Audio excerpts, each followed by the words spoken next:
and welcome back to this episode of the Henna Guys Frequently Asked Questions. Today we're going to be talking about if henna gets darker the longer that you leave it on your hair. The answer is yes. So if you're new to henna, you are just starting out, leave it on for about 1 to 2 hours just to see what the color is like and if you would like to leave it on darker the next time.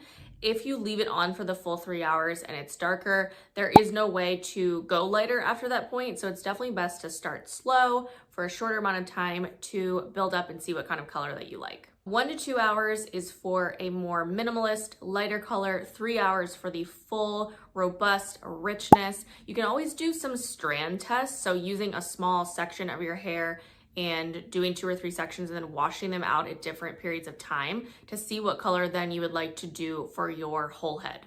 And the great thing about henna is that you can make your own custom color, and the Henna Guys sells a lot of ingredients to be able to do that in addition to their pre-mixed hair colors. That's it for this segment of Frequently Asked Questions. Stay tuned for more from the Henna Guys.